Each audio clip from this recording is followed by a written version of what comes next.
Hai, Assalamualaikum, saya Fisarudin dan inilah video untuk pandang pertama untuk iPhone 13 Pro Max. Jadi apakah bezanya dengan iPhone 12 Pro Max tahun lalu?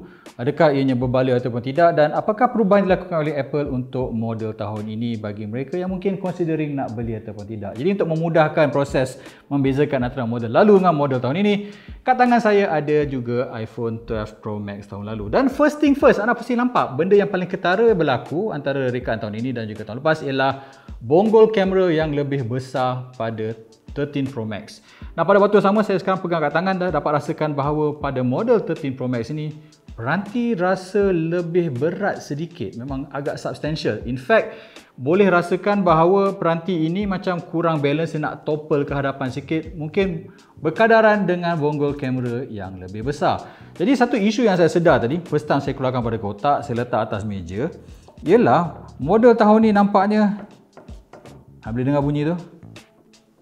Kerana bonggol yang lebih besar, peranti kini ternaik, terjongkit yang agak ketara banding dengan tahun lalu. Jadi bagi mereka yang berminat nak beli 13 Pro ataupun 13 Pro Max, pastikan anda beli kerangka pasal memang terlalu tinggi sampai tak boleh letak dengan selesa di atas permukaan meja jika anda tak gunakan kerangka. Jadi apa lagi benda perbezaan paling ketara tahun ni ialah, obviously ialah skrin.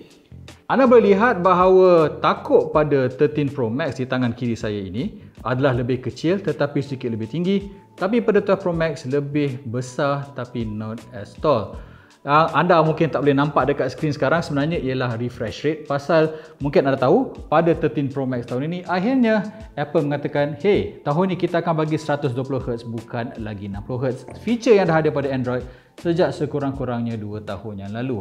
Jadi bagi mereka yang mungkin nak tahu full spek, saya akan tunjukkan speknya di skrin sekarang. Jadi saya nak sentuh apa yang interesting lah. Satu ialah pemproses yang lebih berkuasa, masih lagi 5nm, tapi A15 Bionic ada core speed yang lebih tinggi dan juga ada GPU yang lebih banyak core, 5 berbanding 4 yang ada pada iPhone 13 dan juga 13 mini. Seterusnya ialah RAM. RAM pada model Pro, kedua-dua model Pro ialah 6GB berbanding hanya 4 pada model 13 dan juga 13 mini. Dan juga mungkin anda dah dengar hura-huranya ialah jika anda nak gunakan mood rakaman ProRes yang kata raw, yang paling cantik, yang paling sinematik, anda perlukan model dengan storan lebih besar. Kat tangan saya ni 512, jadi boleh activate ProRes hadir dengan iOS 15.1 kelak. Yes, jika anda keluar out of the box hari ini, feature ProRes ni tak diaktifkan lagi, anda perlu tunggu kemas kini. Jadi anda perlukan sekurang-kurangnya 256 jika anda really feel nak jadi cinematographer, perlukan model tersebut. Anything below than that, harap maaf, ProRes tak boleh diaktifkan. Dan anda mungkin terhad kepada hanya 1080p untuk model dengan storan yang lebih kecil. Jadi apa lagi yang dilakukan perbezaan? Sebenarnya tak banyak. Masih lagi mempunyai rekaan yang sama. In fact, anda tengok, kalau anda orang kata tak pernah nampak 12 Pro Max, mungkin anda boleh kata mistaken between the two. Masih lagi dengan bingkai yang cantik, bingkai yang kata stainless steel yang rata, dan design yang kita lihat bukan sahaja digunakan pada iPhone tapi digunakan juga pada iPad, iPad mini dan juga iPad Pro dan MacBook sejak kebelakangan ini. Apa lagi saya boleh katakan tentang peranti ini?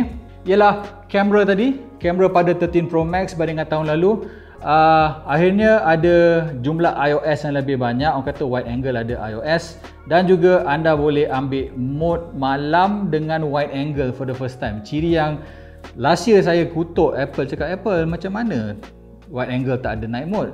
Samsung dan Huawei dah buat lama. Jadi Apple memang terkenal dengan dia lambat sikit untuk kenalkan feature, tapi usually akan jadi better. Jadi saya nak test lepas ni, lepas saya lakukan ulasan penuh, sama ada apa yang dikatakan oleh Apple sama seperti apa yang berlaku di dunia sebenar. Oh ya, ini adalah peranti yang menyokong 27 watts charging. Jadi 27 watt ialah significantly higher daripada 20 watt yang disokong pada non-Pro model dan juga pada model tahun lalu. Ini hanya 20 watt. Jadi kalau anda ada charger 30 watt macam untuk MacBook mini misalnya, anda tak perlu beli kepala baru, anda gunakan je charger untuk Mac anda. Anda boleh menikmati pengecasan yang lebih pantas jika ingin dibandingkan dengan model tahun lalu. Dan ya, akhir sekali ialah model tahun ini dihadiri dengan bateri yang lebih besar. Jadi kita tengok banyak orang kata wow dia boleh tahan 2 hari. Again, saya akan test dekat Malaysia, betul ke tidak boleh dapat benda yang sama. Tapi daripada first experience saya, Jika saya nak kata honestly, perlu ke upgrade daripada 12 Pro Max kalau nak beli 13 Pro Max? Right now untuk pandang utama, mungkin tak. Pasal anda boleh lihat, tak banyak beza. Not really benda yang ada signifikan sangat perbezaannya. Tapi mungkin saya punya pendapat akan berubah dalam ulasan yang penuh sekarang. Tapi for the time being, ini ialah iPhone 13 Pro Max, pandang pertama pada Amans. Dan macam biasa, jika anda mahukan lagi video seperti ini, sila layari channel kami dan jangan lupa pergi ke amans.my untuk berita-berita teknologi dalam bahasa Malaysia yang terkini dan terbaik. Jadi, sekian saja daripada saya. Bye-bye.